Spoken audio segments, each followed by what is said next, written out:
Y vamos a proceder con el estudio de este pasaje. Recordemos que cuando nosotros comenzamos a ver Romanos y la primera lección que vimos fue una introducción de este libro, vimos que el mensaje principal de Romanos es el Evangelio. Y todo va girando en torno a ese Evangelio. De una u otra manera, lo que Pablo está tratando de hacer es sentar las bases, entre muchas otras cosas, para que comprendamos por qué es necesario un Evangelio. ¿Por qué ese Evangelio tiene que ser a través de Jesucristo? ¿Por qué no puede ser a través de nosotros mismos, de nuestras obras, de nuestra justicia? ¿Por qué no puede ser a través de la ley? Todo eso Pablo lo va agarrando como si fueran ideas sueltas y lo va conectando todo hacia el Evangelio. Entonces, lo que nosotros vimos, y de manera rápida, porque vamos avanzando, creo que últimamente más apresuradamente en el libro de Romanos, en Romanos 1 y 2 vimos la culpabilidad del hombre delante de un Dios que lo juzgará tomando como parámetro su santidad. Así, y por su santidad me refiero a la santidad de Dios. Así que no importa el nivel de conocimiento que ese hombre tenga de Dios y de su ley, Dios lo va a hacer pagar por sus pecados. Eso lo puedes leer en Romanos 1 y 2. Luego Romanos 3 y 4 nos introduce a la incapacidad de la ley para justificar al hombre, y del lado opuesto la efectividad de la fe en Cristo, que tiene su fuente, que tiene su origen en la gracia de Dios. Entonces la ley se vuelve inútil, no tiene la capacidad de salvar, y Cristo se vuelve totalmente eficiente, tiene toda la capacidad de salvar al hombre. Recordemos, siempre por gracia, ¿no? No hay una forma de alcanzar la fe que incluya obras, es siempre por gracia.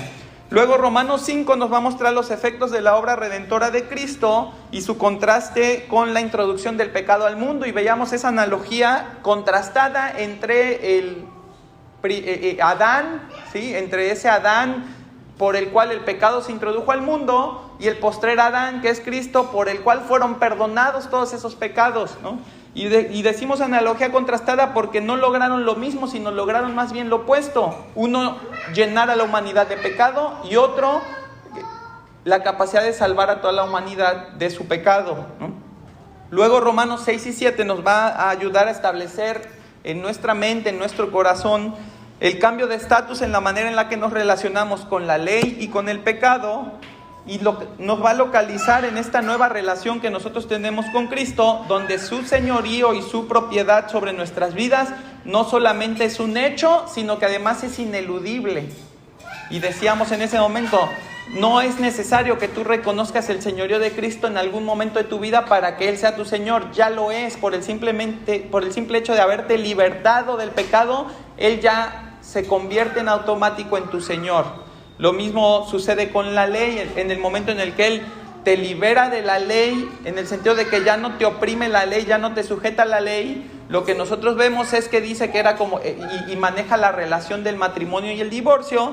Lo que vemos es que Él dice que cuando el marido muere, entonces la ley ya no aplica al matrimonio.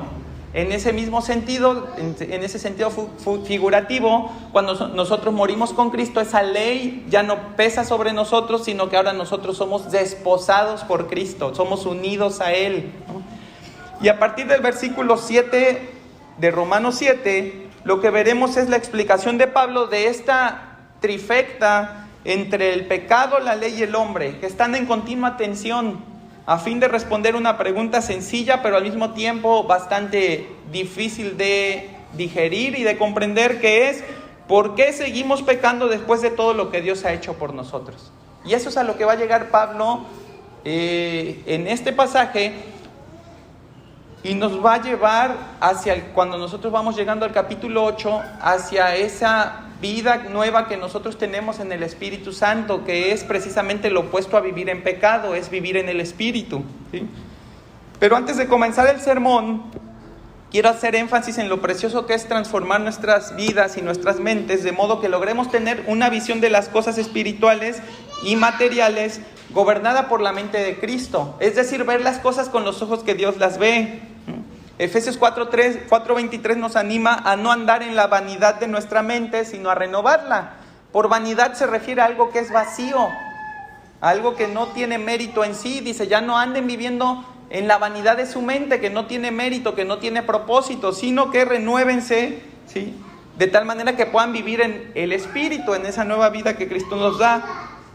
Romanos 12:2 dice: y nos instruye a no conformar nuestra vida a los parámetros del mundo, sino transformarnos renovando nuestro entendimiento, que nos permite afirmarnos para andar en la voluntad de Dios. Tú no puedes vivir en la voluntad de Dios si no entiendes primeramente cuál es la voluntad de Dios.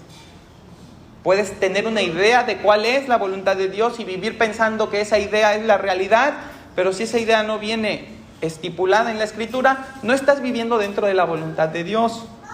1 Corintios 2:16 nos enseña que tenemos la mente de Cristo y por lo tanto dice que somos capaces de juzgar todas las cosas.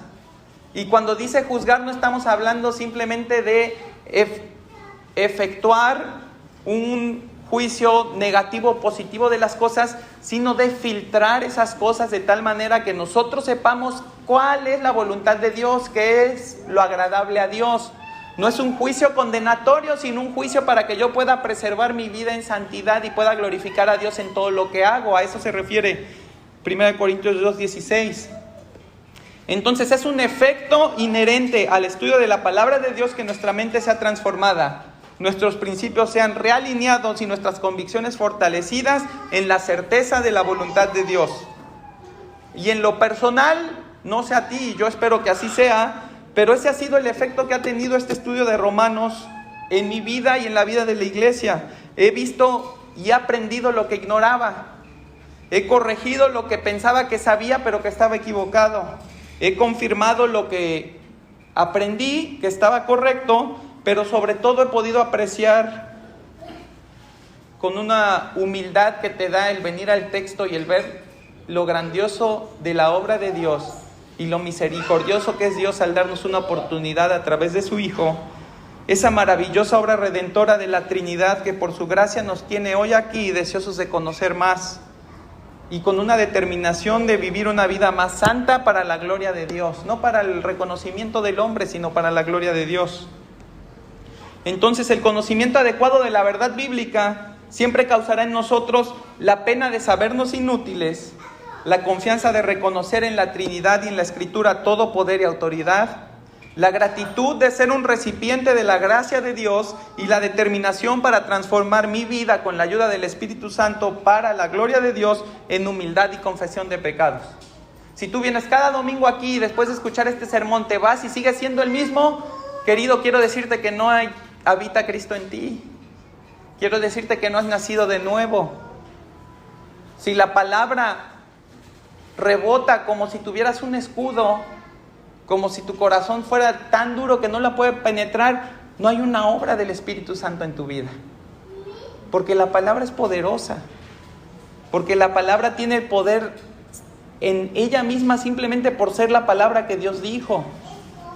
Y si tú no ves que pasa algo, no vamos a pensar que de repente todo cambió y que saliendo de aquí hiciste todo lo que no habías hecho en 20 años. Pero si no pasa algo, si no hay una convicción, si no hay una humillación de tu ego, si no hay un reconocimiento de tu pecado o de tu necesidad de Cristo, ¿sí?, de tu necesidad de conocer más la Escritura para identificar la voluntad de Dios y poder vivir de mejor manera. Si tú no ves que la palabra de Dios está haciendo algo, te tienes que preocupar.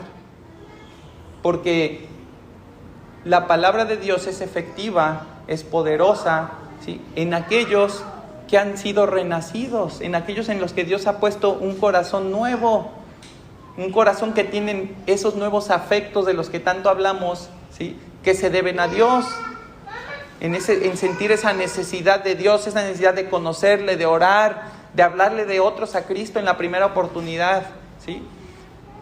Entonces es hermoso aspirar a cambios profundos y reales que se originan en nuestro interior y se manifiestan en nuestras acciones, en nuestras palabras o en nuestras intenciones. Y ninguno de estos cambios sería posible sin rendir nuestra mente antes de abrir la Biblia y pedirle al Señor que nos renueve por medio de ella. Así que con este pensamiento vamos a entrar a estudiar el pasaje de hoy. Dice el versículo 7, ¿qué diremos pues? La ley es pecado en ninguna manera, pero yo no conocía el pecado sino por la ley, porque tampoco conociera la codicia si la ley no dijera, no codiciarás. Como ya mencionaba anteriormente, en esta disertación que Pablo hace, guiado por el Espíritu Santo para dejar por escrito cuál es la voluntad de Dios y cómo es que Dios ve lo que nosotros experimentamos en relación al pecado, a la ley y a nuestras propias vidas, ¿sí? Pablo lo va a tomar y va a poner cada cosa en su lugar y va a demostrarnos qué papel juega cada elemento en la vida del cristiano a fin de comprender mejor la necesidad de establecer una vida diaria de dependencia del Espíritu Santo. Para llegar ahí, Pablo va a aclarar algunas ideas respecto a lo que ya les dije: la ley, el pecado y los hombres. Ahora fíjate bien, porque este pasaje va a hablar del pecado, pero no lo va a hablar como lo hacen los primeros capítulos de Romanos, que hablan de cómo el pecado condena al hombre de tal manera que se encuentra separado de Dios y de tal manera que debe enfrentar el juicio de Dios. Aquí lo que vamos a ver es el efecto del pecado en la vida de un cristiano. ¿Cuál es la relación del pecado en la vida de un cristiano? Y es congruente con lo que hemos visto anteriormente. Pablo nos está diciendo: ya moriste al pecado y resucitaste a Cristo, ¿sí? Y veíamos en aquel momento, yo espero que lo recuerden, pero veíamos en aquel momento que decíamos: antes de nacer de nuevo, nosotros no teníamos la posibilidad de no pecar. No teníamos manera de negarnos al pecado. El pecado era y hacíamos lo que el pecado decía, dictaminaba nuestra voluntad, dictaminaba nuestros afectos. Cuando nosotros nacemos en Cristo y morimos al pecado, no se desaparece absolutamente el pecado en nuestras vidas. Seguimos pecando, ¿sí? Pero ahora sí tenemos en Cristo esa capacidad de no pecar. Ahora sí tenemos en Cristo esa capacidad de decirle al pecado: no, tú sabes que he pecado, que eso es lo que me gusta, esa es mi debilidad. Me pones todo lo que me quieres poner para que yo caiga en eso, pero yo tengo la capacidad de decir que no. ¿Por qué? Por lo que Cristo hizo en mí. Por esa obra del Espíritu Santo y por esa habitación del Espíritu Santo en mí es que yo ahora puedo negarme a pecar. Sin embargo, ninguno de los que está aquí podría afirmar que ya no pecamos. Dice, creo que es Santiago, ¿no?, que el que dice que no ha pecado hace a Dios mentiroso, ¿no? Y Dios no puede ser mentiroso. Dios dice que todos los hombres han pecado. Ahora fíjate, hay un movimiento que se introdujo ya desde hace varios cientos de años en la iglesia, que se llama el movimiento de la santidad. Y yo ya lo había escuchado, pero esta vez me di a la tarea de leerlo un poquito más. Y lo que este movimiento hace, y está sobre todo más arraigado en el pentecostalismo, es que ellos tienen la creencia de que tú puedes aspirar a la santidad absoluta en esta vida. Tú puedes dejar de pecar. Lo asocian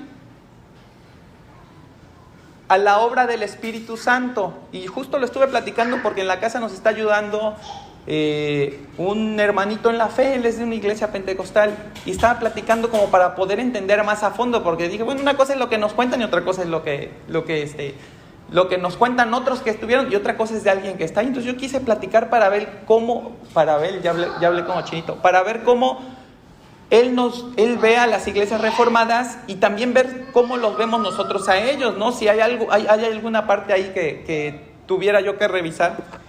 Y una de las cosas que ellos creen es que la obra del Espíritu Santo se da en dos tiempos. Una al momento de tu conversión y otra al momento de tu bautismo del Espíritu Santo, ¿no?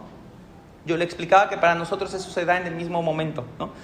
Pero lo que él argumenta es que cuando tú experimentas el bautismo del Espíritu Santo, que regularmente viene con la manifestación de alguno de los dones del Espíritu Santo que están en Corintios, que pueden ser lenguas, milagros, sanidad, pero principalmente el de lenguas, que cuando tú experimentas eso es como si desbloquearas un nuevo nivel de espiritualidad. Y él me lo decía convencido, o sea, él me lo decía como, y sí me lo decía así como de, es que tú no has vivido el bautismo del Espíritu Santo, no, por eso no puedes entender lo que yo te estoy diciendo, ¿no? Y en ese sentido, este movimiento de la santidad cree que a través de ese bautismo tú llegas a otro nivel de espiritualidad donde en determinado momento tú puedes dejar de pecar en esta vida, ¿no? Muchas veces hemos arrastrado esa idea con nosotros de una manera a lo mejor no tan absoluta, pero sí como de una manera en la que más que ayudarnos a vivir una vida de santidad, como que nos limita, nos hace sentir esas culpas más de lo que las deberíamos de sentir, ¿no? Le damos al Espíritu Santo unas responsabilidades que nosotros en la Escritura no vemos que sean, no que no tengan la capacidad de hacer, sino que no es el propósito de Dios hacerlas en esta vida. Claro que el Espíritu Santo nos podría hacer vivir con ausencia de pecado, pero lo que nosotros estamos viendo en Romanos es que el pecado mora en nosotros, habita en nuestros cuerpos, lo veíamos con Luis, está en nuestros miembros. Para que eso suceda, ¿qué tiene que hacer? Tiene que morir este cuerpo. Por eso dice Pablo que es necesario que lo corrupto se vista de incorrupción, para que con ese nuevo cuerpo entonces tú sí puedas vivir una vida sin pecado. ¿Dónde? Ya no aquí, ya es delante de Dios. Entonces, yo quiero que tengamos claro esto: nosotros somos creyentes pecadores, que no viven bajo el control y el dominio del pecado, pero que sí interactúan y sí se enfrentan a la capacidad del pecado para hacer a un creyente pecar. Y entonces, yo quiero ponerte esta analogía.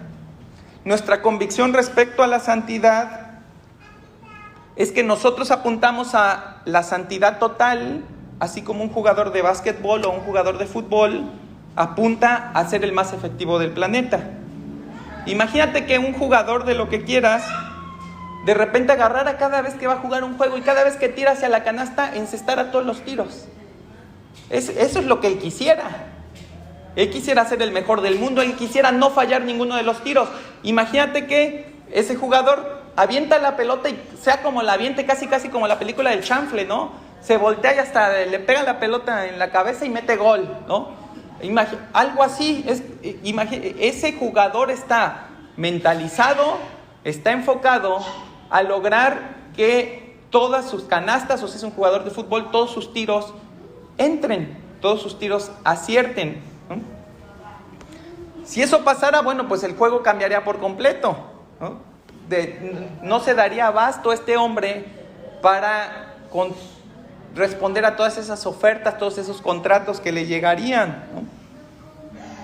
Los equipos y las empresas asociadas al deporte computan la efectividad de un jugador para determinar su valor, para determinar cuánto cuesta y para determinar también cómo van a hacer que mejore.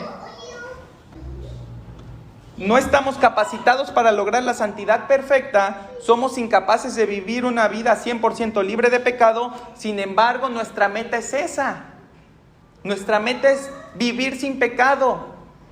Nuestra meta es no transgredir la ley de Dios, no ofender a Dios con nuestro pecado. Yo apunto al 100, voy a llegar al 100, no, pero yo sigo apuntando al 100 todos los días. Eso es lo que hace grandes a los deportistas. Tú no lo ves que dices, bueno, quiero meter suficientes puntos para ser mejor que mi compañero del equipo. No, ellos se enfocan para ser los mejores en su deporte. Y eso es lo que logra que de repente encontremos jugadores como Michael Jordan, como Messi, que si tú ves sus estadísticas, tú dices, es una bestia. Mete más goles en porcentaje en ese porcentaje de efectividad o encesta más canastas que lo que lograría cualquier otro. Nuestra vida cristiana es similar. Yo apunto al 100 y mientras más apunte al 100, más efectivo me voy haciendo. Más me voy alejando de mi pecado.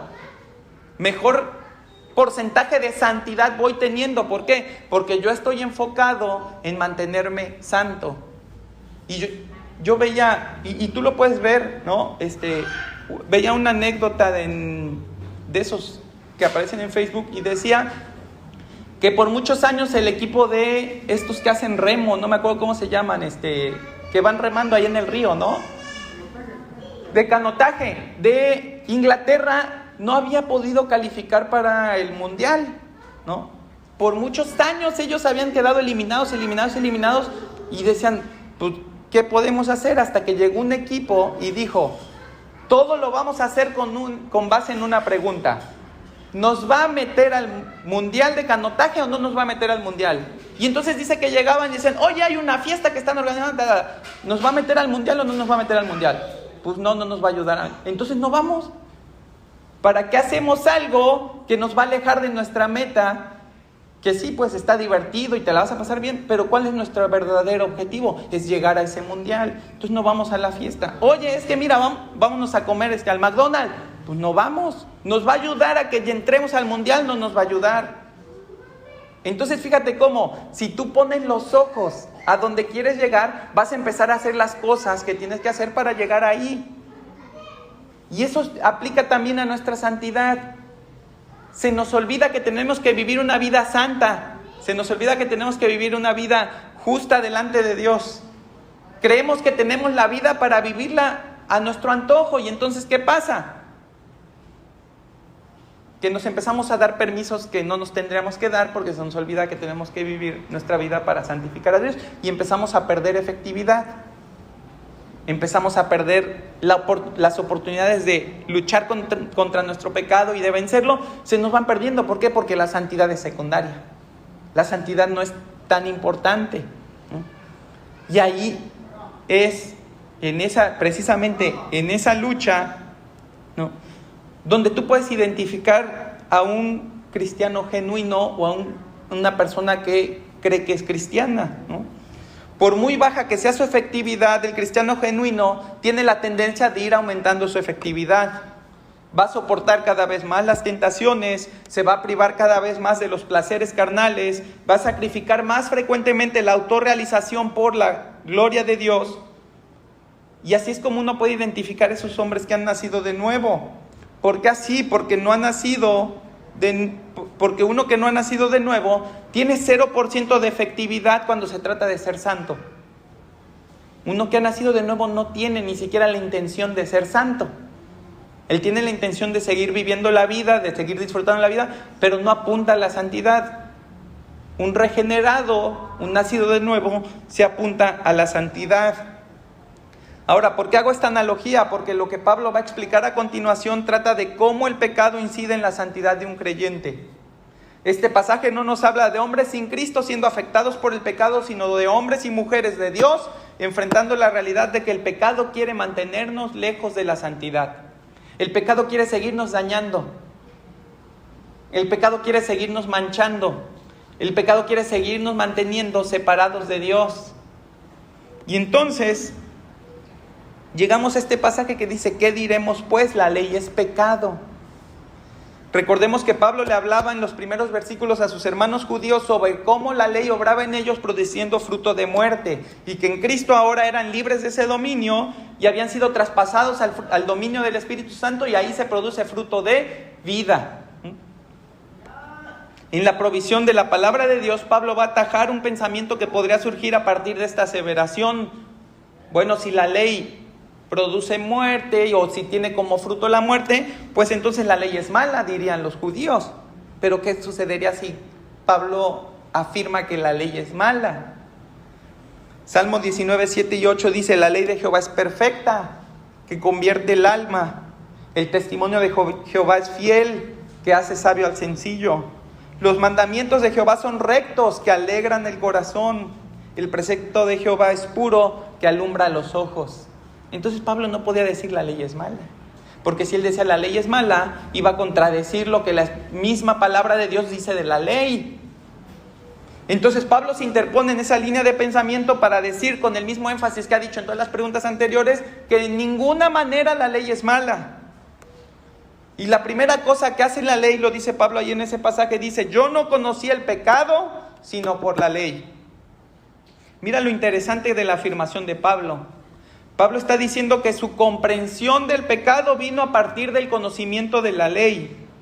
Conocer se refiere a entender algo, no a descubrir, no como cuando conociste por primera vez a qué sabía el helado de no sé qué. No es ese descubrimiento, sino a entender. Es un conocimiento profundo.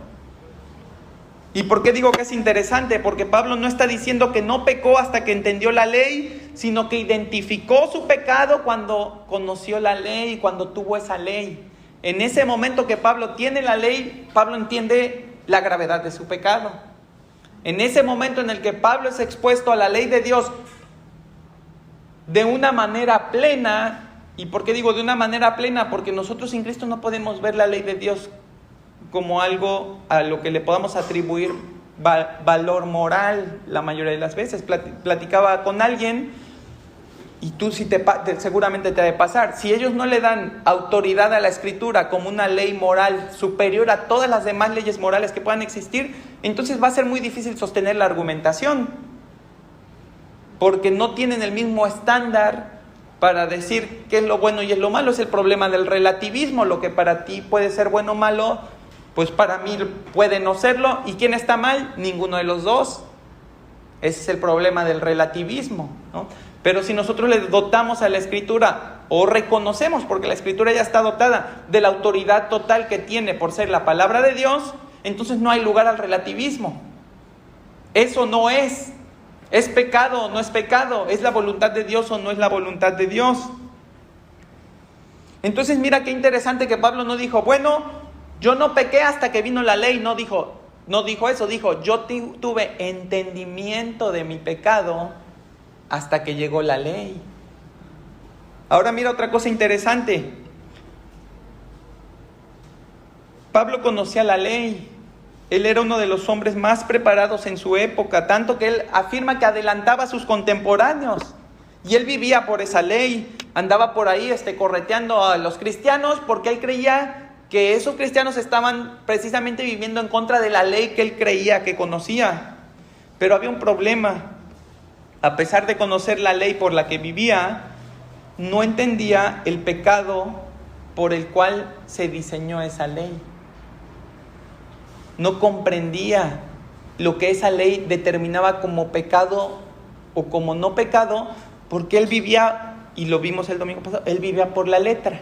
Es como que él lo leía, y en ese entendimiento humano que tenía, y en ese entendimiento humano que tenían los fariseos, ellos trataban de cumplir la ley con todas sus fuerzas, pero no entendían el sentido de la ley.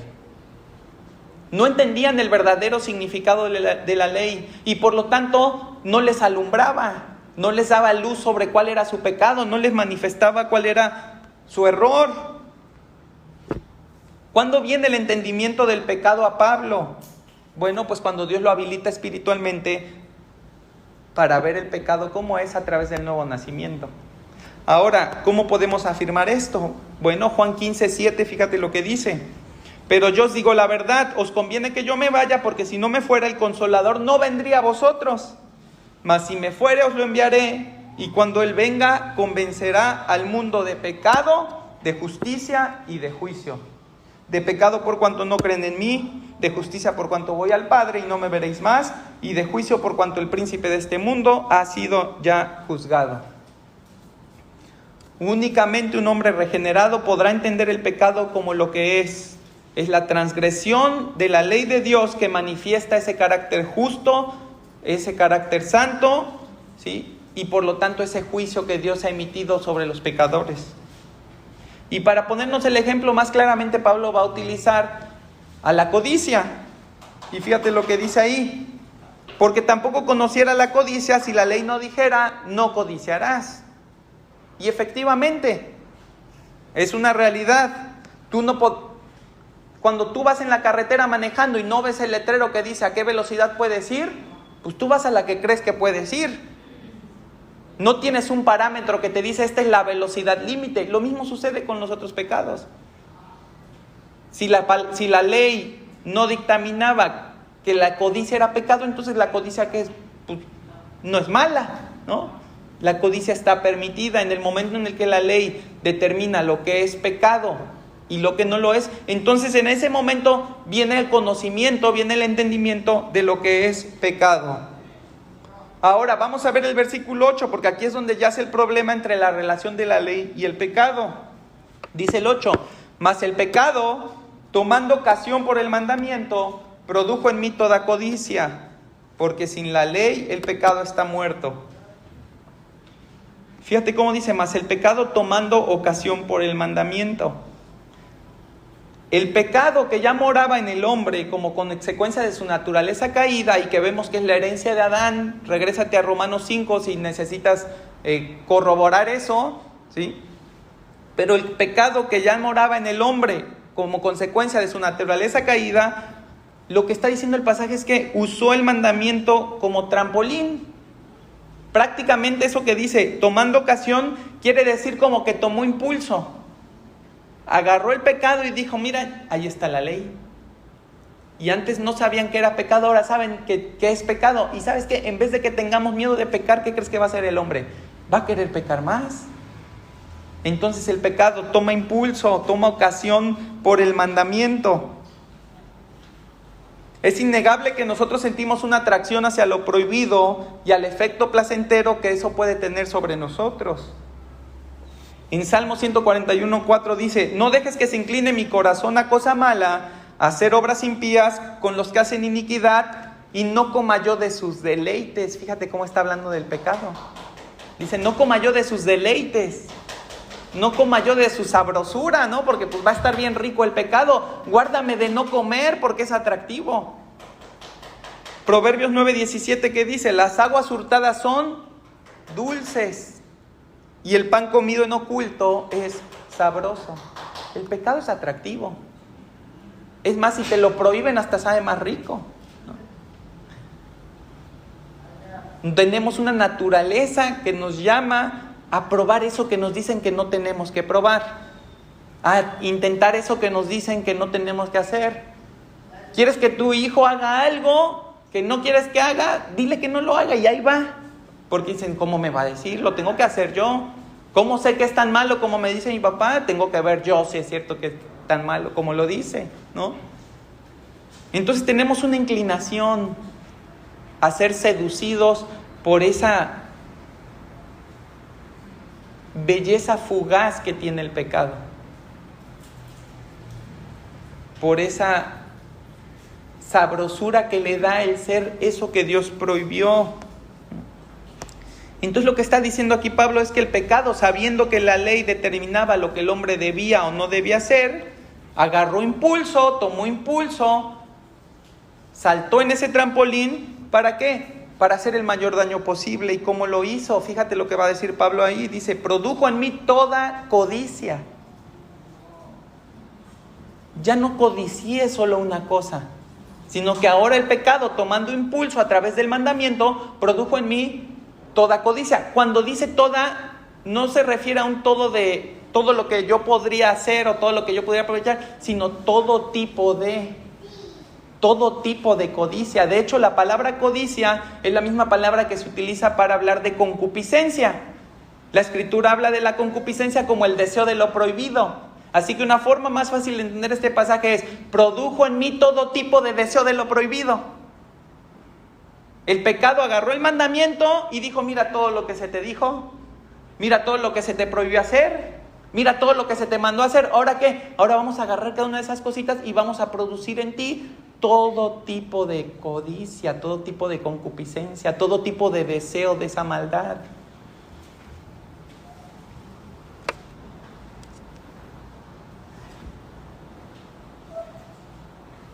Lo que el pecado hizo, aprovechándose del mandamiento, fue provocar en el hombre todo tipo de deseo por lo prohibido. Y cuando no controlamos nuestros deseos por lo prohibido, ¿qué es lo que pasa? Pecamos. Eso es lo que dice Santiago 1:13. Dice, cuando alguno es tentado, no diga que es tentado de parte de Dios, porque Dios no puede ser tentado por el mal, ni Él tienta a nadie, sino que cada uno es tentado cuando de su propia concupiscencia, cuando de su propio deseo de lo prohibido, es atraído y seducido. Ahí está el pecado, el pan comido en oculto, las aguas hurtadas son dulces, ¿no? Cuando cada uno de su propia concupiscencia es atraído y seducido, entonces la concupiscencia, después que ha concebido, es decir, en el momento en el que la concupiscencia, ese deseo, se convirtió en acción, y en acción quiere decir hasta pensarlo, no en acción nada más de hacerlo. Dice, después de que ha concebido, da a luz el pecado, y el pecado siendo consumado, que da a luz la muerte. Cada uno es susceptible a diferentes tipos de concupiscencia, pero el pecado no es gentil. El pecado no va a decir, bueno, a ti, a ver, mira, prueba con esto, a ver cómo te va, a ver si te tropiezas con este pecado. No, el pecado va a venir y te va a poner todo. Te va a aderezar la mesa, te va a decir, lo que se te antoje lo puedes hacer, lo que quieras probar lo puedes agarrar, ahí está todo, date gusto. El pecado no es gentil, al contrario. El pecado es agresivo. El pecado es ventajoso. Te va a poner de todo para que caigas en algo. No va a tener cuidado de, bueno, no lo voy a azotar tan duro, no vaya a hacer que se me lastime y después ya no lo pueda hacer pecar. No, si te mueres a la primera, muérete y muérete sin Cristo y ya. Ese es el pecado. El pecado quiere separarte de Dios. Y no lo quiere hacer paulatinamente, lo puede hacer y lo quiere hacer tan drásticamente como lo pueda hacer, como tú se lo permitas. Entonces la pregunta y la reflexión en este momento, hermano, es: ¿qué es eso oculto que deseas y que te hace rendirte ante la seducción del pecado? Puede ser una vida desenfrenada y llena de placeres carnales, pero también puede ser una vida totalmente controlada, bajo tu propio dominio y coronada con el reconocimiento de parte de los hombres. No todos se quieren ir de fiesta. No todos se quieren emborrachar hasta no saber qué está pasando. No todos quieren asesinar a medio mundo, no. El pecado te ofrece de todo. Hay muchos que ¿qué quieren? Que la gente diga: mira qué bueno es. Mira qué bien se porta. Mira cómo es de bondadoso, de dadivoso, ¿no? Y quiere ese reconocimiento, y ese es su pecado. Y ese es tan grave como el otro pecado. A nosotros nos asustan más los otros, ¿no? Pero delante de Dios los dos son igual de malos. Los dos son igual de condenatorios. Los dos te hacen tropezar igual. Entonces, hermano, el pecado va a encontrar tu área más débil, más susceptible de engaño, y por ahí es por donde el diablo, como león rugiente, va a tratar de devorarte. Y llegamos al versículo 9 que dice: y yo sin ley vivía en un tiempo, pero venido el mandamiento, el pecado revivió y yo morí. Y ahí sí parece trabalenguas, pero para que nosotros lo podamos entender vamos a tener que regresarnos al versículo 8. Fíjate lo que dice el versículo 8: porque sin la ley el pecado está muerto. Vamos a leerlo como si el 8 estuviera en el 9. Fíjate lo que dice: porque sin la ley el pecado está muerto, y yo sin la ley vivía en un tiempo, pero venido el mandamiento, el pecado revivió y yo morí. Ahí está hablando Pablo de esa relación del cristiano con el pecado, de cómo se da, del que ya ha sido salvo, del que ya ha sido regenerado, cómo se relaciona con su pecado. Entonces fíjate cómo dice, hay que hilarlo con el versículo 8: sin la ley el pecado está muerto. ¿Qué quiere decir? Que es inoperante. Es como los programas de gobierno. Cuando dicen: oye, vamos a sacar un programa de gobierno para ayudar a alguien, sale, ¿qué hay que hacer? Hay que instrumentarlo. Hay que crear los canales, las personas, dar los recursos. ¿Para qué? Para que ese programa pueda existir, para que ese programa se pueda manejar. El programa en el papel no existe. Cuando tú instrumentas, cuando tú vuelves operante ese programa y lo dotas de recursos, entonces ese programa ya existe y ya llega a la gente. Es más o menos así lo que está diciendo aquí. El pecado sin la ley es inoperante, no está instrumentado, no tiene vigor, está muerto, no puede hacer nada porque no tiene cómo hacerlo, necesita que se instrumente de alguna manera. Entonces lo que está diciendo Pablo es que mientras el pecado, y dice ahí: y yo sin ley vivía en un tiempo, lo que está diciendo Pablo es que mientras el pecado era inoperante, pues entonces no podía matar a Pablo. En ese transcurso de tiempo, en ese periodo de tiempo en el que el pecado era inoperante, Pablo vivía relativamente bien. Eso es lo que dice ahí. No está hablando de vida eterna, no está hablando de una vida de santidad, no está hablando de una vida en relación con Dios. Está viviendo: pues yo vivía mi vida así como cuando vas caminando por la calle y nadie te pela.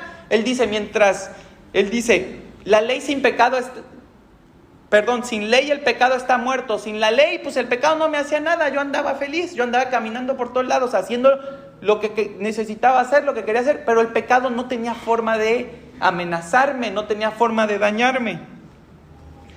Pero fíjate que dice: venido el mandamiento, el pecado revivió y yo morí. Es decir, una vez instrumentado, una vez, y eso es lo que quiere decir el pecado revivió, es volver a darle fuerza, es revigorizar algo. Dice: una vez venido el mandamiento, el pecado volvió a tomar fuerza, el pecado revivió, y entonces ¿qué pudo hacer el pecado ahora que ya tenía cómo operar? Matarme. pudo hacerme daño. Ahora, ¿esto es problema de la ley? ¿Es culpa de la ley que el pecado me haya hecho eso? No. Es mi propia concupiscencia. Es mi propio pecado, es mi propio deseo por la maldad. ¿Qué hace el pecado? Pues se aprovecha de eso. De que yo cuando veo el mandamiento, mi impulso natural no es obedecerlo, mi impulso natural es desobedecerlo. Mi impulso natural no es el someterme a la ley, mi impulso natural es el no someterme a la ley. Tan es así que andamos dando mordidas, ¿a poco no? Tan es así que si hay que dar para un trámite, pues ahí andamos dando para el trámite para no tener que hacer la cola. ¿Por qué? Porque nuestro impulso natural es no tener que estar sujetos a alguna ley. Tan es así que luego, hasta en nuestro matrimonio andamos viendo cómo no nos sujetamos al matrimonio, cómo no tenemos que rendir cuentas de cuánto dinero nos entra, cómo no tenemos que rendir cuentas de a dónde vamos y de qué hicimos. O sea, no nos gusta, nuestra naturaleza pecaminosa es: a mí déjame suelto. Ya después verás las consecuencias, pero mientras a mí déjame suelto, ¿qué quiero hacer? Mi concupiscencia necesita ese espacio para poder operar. Si mi esposo me vigila, si mi iglesia está pendiente de mí, si mi hermano en la calle viene y me dice, si de repente me exhortan con la palabra, pues entonces ya no hay espacio para la concupiscencia. Ya se vuelve incómodo, ¿no?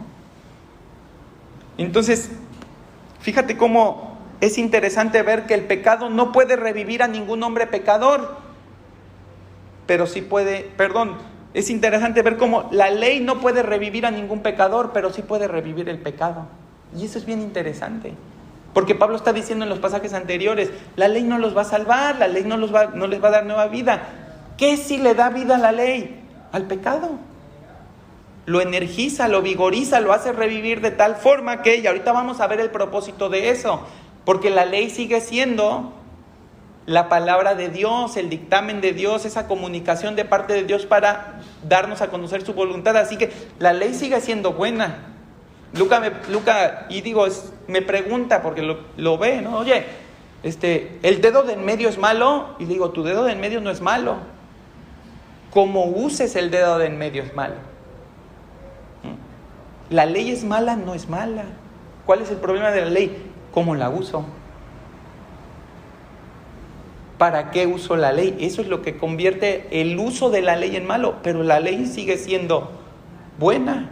Y eso es lo que va a decir Pablo más adelante. Entonces, quien vive empeñado en cumplir la ley de Dios para vida, descubrirá de forma lastimera que esa ley no tiene poder para revivirle, pero sí tiene poder para vigorizar el pecado, y ese pecado va a tener poder para matarle. Y entonces fíjate lo que descubre Pablo en el versículo 10. Y hallé que el mismo mandamiento que era para vida, a mí me resultó para muerte. Cuando dice el mismo mandamiento que era para vida, está diciendo Pablo, ese mandamiento que fue ordenado para vida. ¿Ordenado por quién? Por Dios. No viene de parte de ningún hombre la ley, sino de parte de Dios única y exclusivamente. Y está diciendo Pablo, descubrí que esa ley que Dios ordenó para vida, a mí me resultó para muerte. ¿Y por qué dice eso? Fíjate lo que dice el 11. Porque el pecado, tomando ocasión por el mandamiento, me engañó y por él me mató. Fíjate cómo Pablo enfatiza de nuevo cómo el pecado agarra de trampolín el mandamiento. La diferencia sustancial que debemos hacer aquí es que la ley sirve a los propósitos de Dios y el pecado a los propósitos de Satanás. Esa es la diferencia entre la ley y el pecado. Por eso es que la ley no es mala. Por eso es que el pecado sí lo es. Porque Satanás va a utilizar ese pecado para herirte, para dañarte y para matarte si es posible. Pero la ley no. Vive por la ley y dime qué de mal vas a hacer. Guarda cada uno de los mandamientos y dime qué maldad vas a hacer. Ninguna. Porque la ley no es mala. Ahora, lo que sí resulta es que el pecado, tomando trampolín, agarrando fuerza a través del mandamiento, engañó a Pablo y lo mató, y nos engañó y nos mató a nosotros. Fíjate, 2 Corintios 11:3 dice: pero me temo que como la serpiente con astucia engañó a Eva, vuestros sentidos sean de alguna manera extraviados de la sincera fidelidad a Cristo. Es ese engaño. Es el mismo engaño que sufrió Eva. Es ese engaño que utiliza Satanás a través del pecado para seducirte y para decirte no es tan malo. A veces hasta para hacerte creer que es bueno. ¿Cuántas veces pecamos creyendo que estamos haciendo lo correcto y no lo estamos haciendo? Pero es el pecado bien escondido, bien maquillado, presentado de tal forma que parece que vamos a hacer algo que Dios quiere y terminamos pecando contra nuestro Señor, a veces pecando contra nuestra familia, pecando contra nuestros hermanos. El pecado es presentado a nosotros como un engaño, es como esa palabra que lleva implícito como cuando el mago te engaña y te hace creer algo que no es. Es esa desilusión de creer que estabas viendo algo que realmente no sucedió. Ese es el pecado. Tenemos un enemigo que intentó, aún consciente de la deidad de Cristo, engañarlo a fin de que él pecara contra su Padre. Fíjate cómo es Satanás de atrevido. Que aún a nuestro Señor Jesucristo lo intentó engañar sabiendo que Él era el Hijo de Dios. Primero lo trató de matar, ¿sí?, a través de esa persecución y esa matanza de niños que hubo cuando Cristo nació. Pero después, ¿qué quiso? Quiso engañarlo. Fíjate cómo es de atrevido el enemigo. ¿Y tú crees que a ti no te va a venir a hacer nada? ¿Tú crees que a ti no te va a presentar esas verdades a medias de Dios de tal manera que creas que le estás obedeciendo y le estás honrando y en realidad estás simplemente siguiendo tus deseos prohibidos? Somos seducidos y caemos en esa seducción porque hay un deseo de nosotros de caer. Hay un deseo de nosotros de estar en ese momento y en esa circunstancia de tal manera que podamos, si no rozar, caer completamente en el pecado.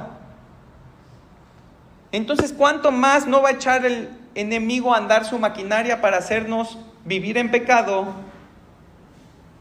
sabiendo que tenemos nosotros la responsabilidad y la capacidad de vivir en santidad? Ahora, ¿cuál es el propósito de Satanás de seducir a un redimido con pecado? Porque tú podrías decir, bueno, pues si este ya es salvo, si este ya se salvó, pues entonces ya ¿qué le hago? ¿No? Ya, si este ya es de Cristo, pues ahí lo dejo y me encargo de los billones que quedan todavía ahí para engañar y ocuparme de esos. Tú podrías pensar, ¿no? Yo tengo la convicción de que Satanás no sabe quiénes van a ser salvos. El Señor sí, Satanás no. ¿Qué crees que va a intentar hacer contigo que estás viviendo una vida que seguía conforme a la palabra de Dios? Los otros no necesitan hacer nada. Esos ya van directo a donde tienen que ir. Esos ya van directo a donde tienen que terminar por causa de su pecado. Pero no sabes tú dónde estás. ¿Qué crees que va a hacer? Va a ir detrás de ti. Te va a tratar de engañar. Porque dice, ¿qué dijo Jesús? El ladrón no viene sino para hurtar, para matar y para destruir. Si Satanás supiera quiénes son, pues ya ¿qué le hago? ¿No? Yo creo que primeramente Satanás puede engañar a hombres a creer que le pertenecen a Dios cuando no lo son realmente.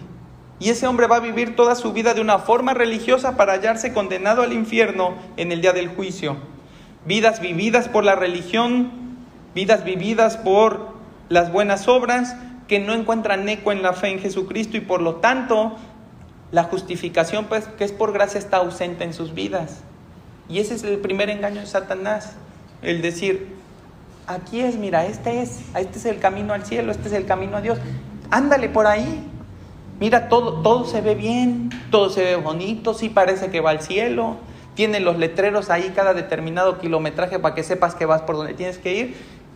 Y muchos hombres caen en ese engaño, detrás de religiones, detrás de otros hombres, detrás de su propio pensamiento, creyendo que van en el camino de Dios.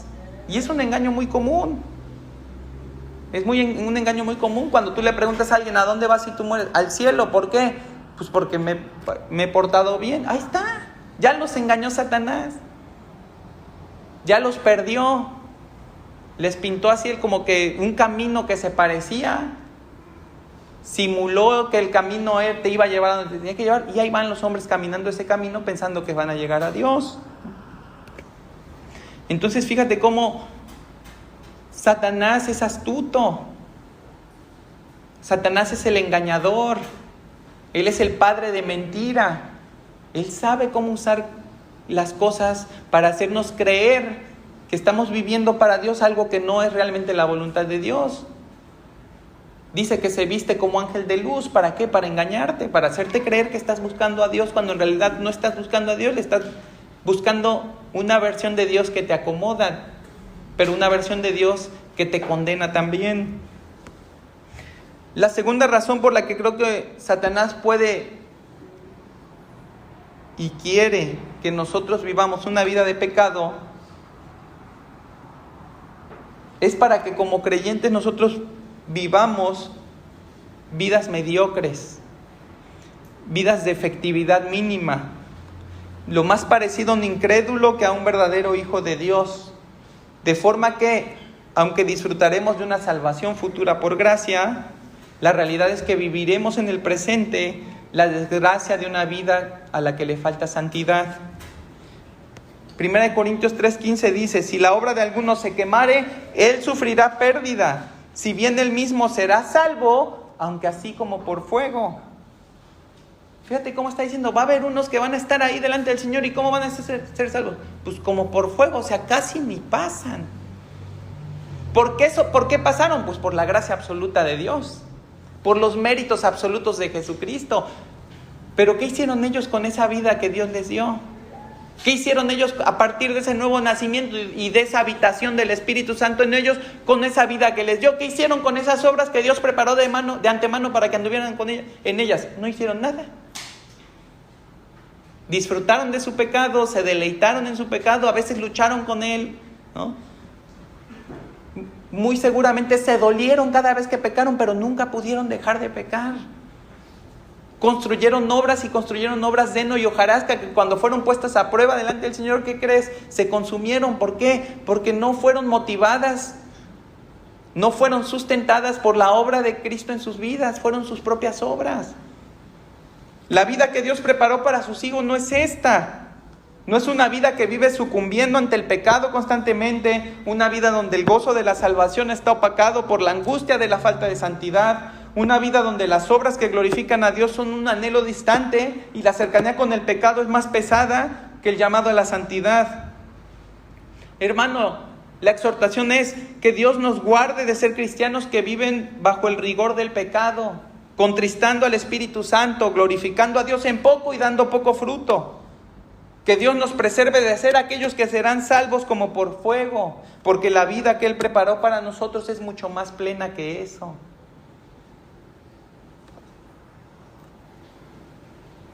Ayer estaba con Luca y de repente vi un video de Sproul, ¿no? Y él está en una predicación y llega un momento de su predicación en la que él dice: yo tengo la confianza de que voy a ir con el Señor, ¿no? Pero si por alguna razón yo extraviara el camino y me hubiera equivocado en todo esto y hubiera hecho lo que no debía hacer y hubiera caído en el engaño, dice, si por alguna razón yo llego delante del Señor y Él me dice, vas al infierno, dice, yo voy a ser de los llorones y no de los que crujen dientes. Dice, porque yo sabré que eso es lo que me merezco, que eso es lo que el Señor tiene para los que son pecadores y que eso es lo que a mí me correspondió de acuerdo a la fe que yo tuve. Fíjate qué interesante es ver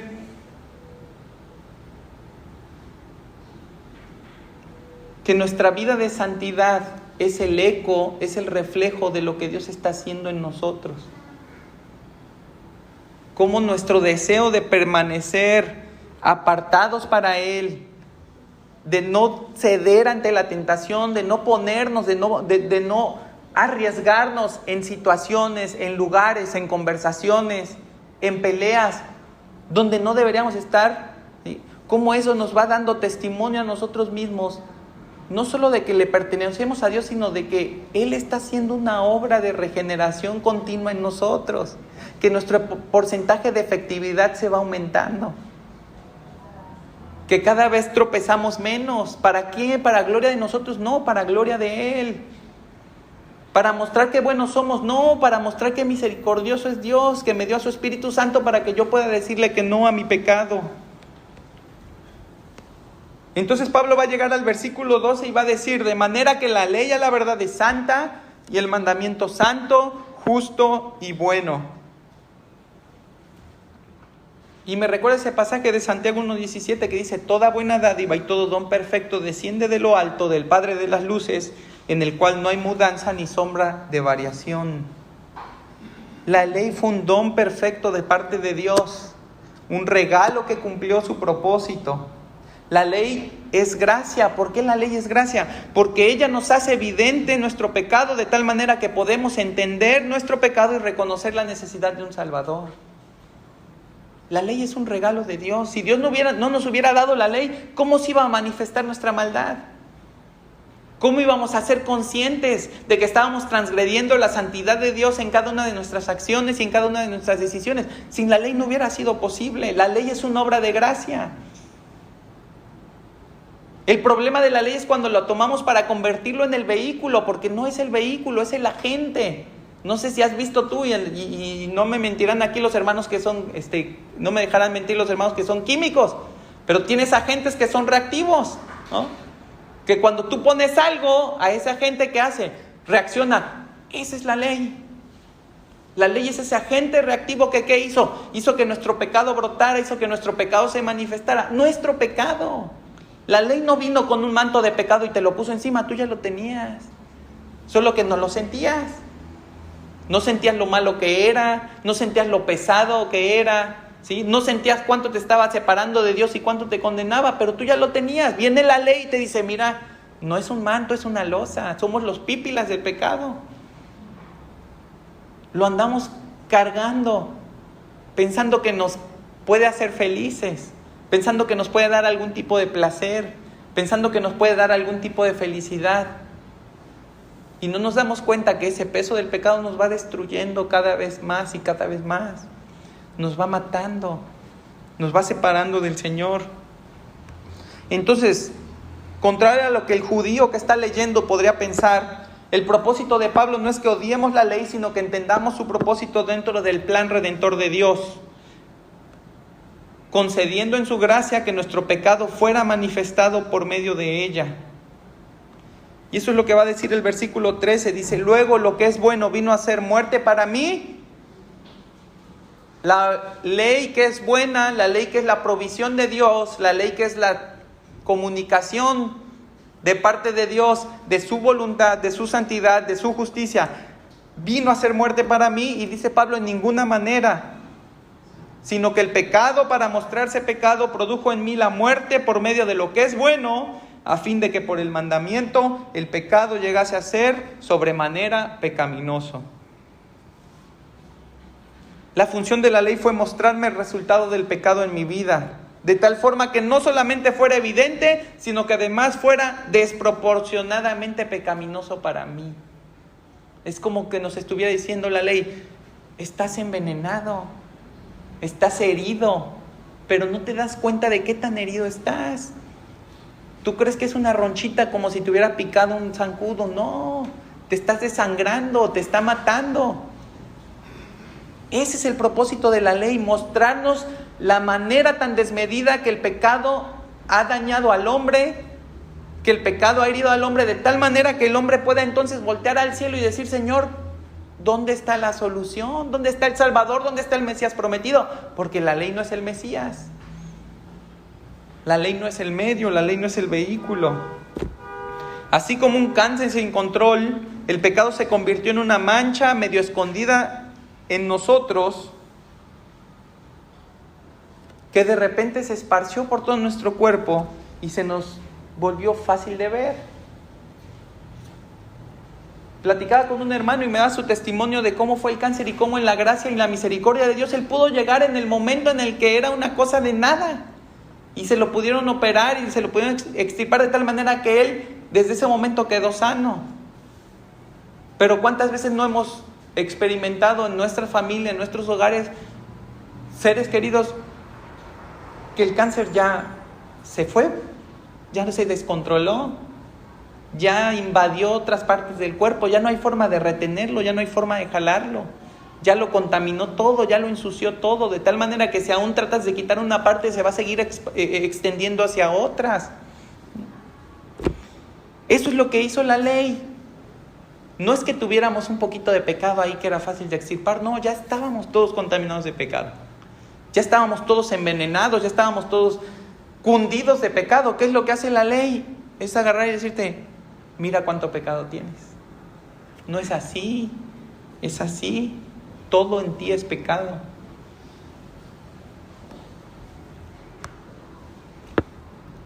Fíjate cómo la ley es tan buena y la ley es santa y la ley es justa, que Cristo no vino a abolir la ley.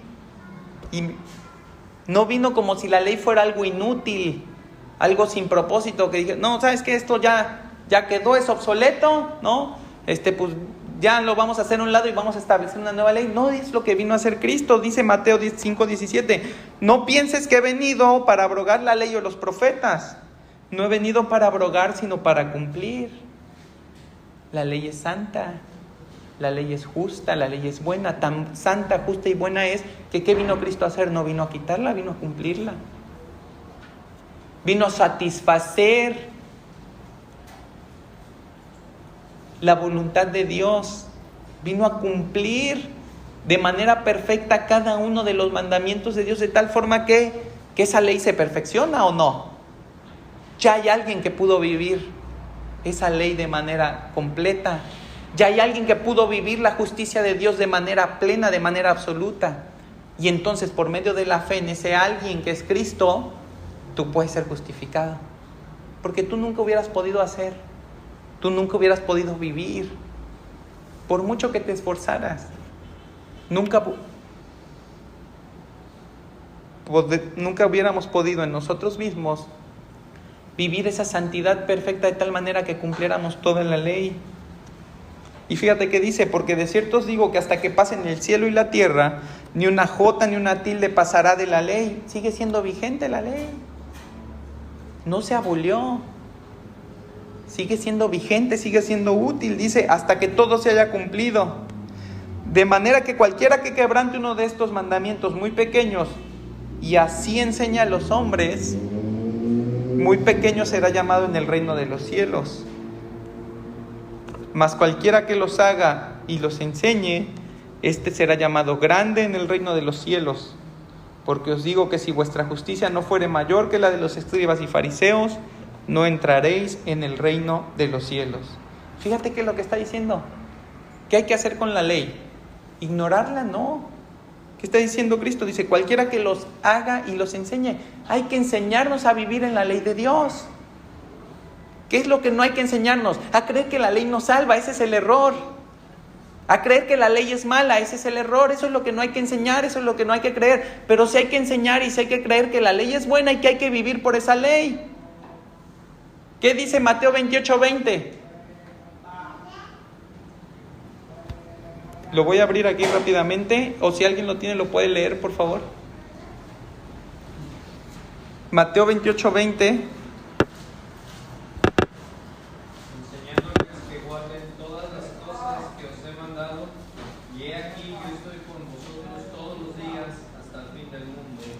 Fíjate, es la gran comisión. Y dice, id a hacer discípulos a toda criatura, bautizándolos en el nombre del Padre, del Hijo y del Espíritu Santo. ¿Y qué dice después? Enseñándoles que guarden todas estas cosas que os he enseñado. No vino a abrogar la ley Cristo. ¿Qué vino a hacer? Que podamos vivir bajo esa ley. Que podamos relacionarnos con esa ley, no por medio del pecado que nos oprime, no por medio del pecado que nos condena, sino por medio de Jesucristo que nos habilita para vivir por esa ley y a través de la cual nosotros podemos guardar los mandamientos. Y no hablamos de los mandamientos ceremoniales de la ley. No hablamos de esos mandamientos del Antiguo Testamento en los que había que ofrecer sacrificio. No hablamos de eso. Hablamos de la ley moral de Dios. esa parte de la ley. Esa parte donde Dios manifiesta su santidad, su justicia y su juicio. Eso es lo que el Señor quiere que nosotros vivamos. Eso es lo que Él quiere que guardemos. Eso es lo que Él nos vino a explicar cómo se vivía. Por eso el Sermón del Monte. Él nos vino a explicar cómo se vivía la ley. Pero no solo a explicarnos, sino a habilitarnos por medio de su sacrificio para poder vivir esa ley, para poder cumplir esos mandamientos. No para nuestra gloria, no para nuestra salvación, no para construirnos una escalera que lleve al cielo, sino para glorificar a Dios. Y ser de testimonio al mundo de que hay un camino al cielo y no es a través de el libro, es a través de Cristo. El libro se obedece como consecuencia de tu salvación. El mandamiento se guarda como testimonio de esa obra que Dios hizo en ti. Y eso es lo que Pablo nos comparte hoy a través de este pasaje de Romanos. Y vamos a ver cómo se sigue relacionando en los siguientes pasajes y cómo se da esa lucha. Y vamos a ver a Pablo sufriendo porque dice: es que no hago lo que quiero. Fíjate cómo está diciendo: yo tengo algo nuevo, yo tengo una nueva mente, yo tengo un nuevo corazón. Y dice: no hago lo que quiero, yo quisiera vivir en santidad total, yo quisiera vivir en santidad absoluta. Pero ¿qué dice? Que sus miembros le estorban, que sus miembros se le interponen, que sus miembros que están listos para entregarse al pecado, a ceder a esa concupiscencia, ¿sí? Batallan contra él. Y es por eso que Pablo va a llegar a decir: miserable de mí, ¿quién me librará de este cuerpo de muerte? Entonces eso es lo que vamos a ver el siguiente domingo. Por la gracia de Dios, les voy a pedir que por favor nos pongamos en pie.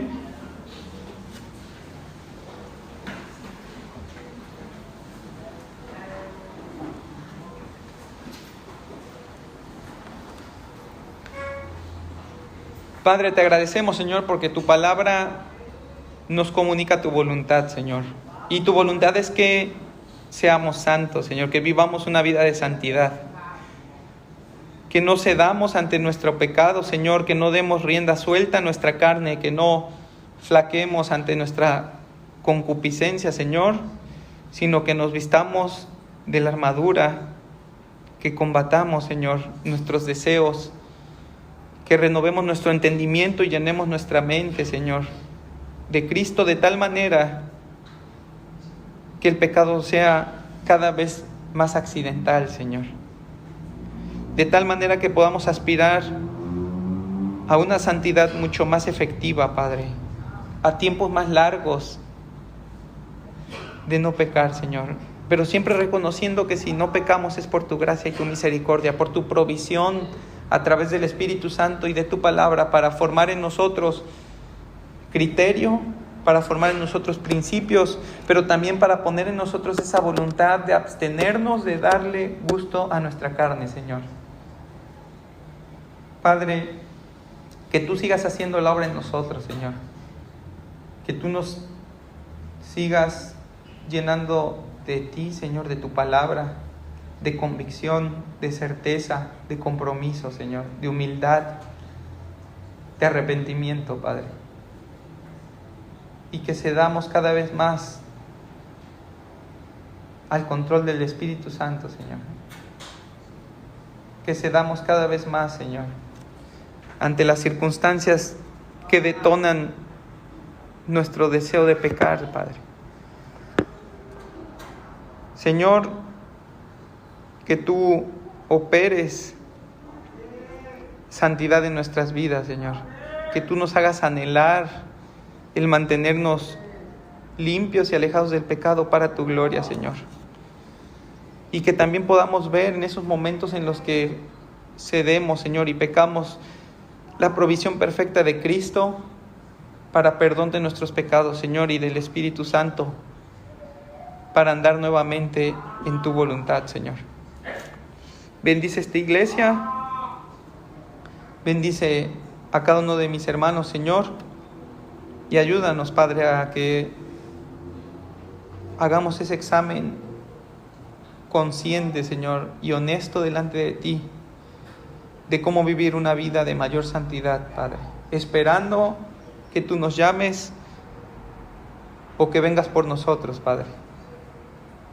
y que en tu misericordia nos podamos presentar delante de ti para vivir una vida eterna en tu presencia, Señor, donde no habrá más maldad, Padre. Gracias, Señor, por tu palabra y tu provisión, y lo agradecemos en el nombre de nuestro amado Jesucristo. Amén.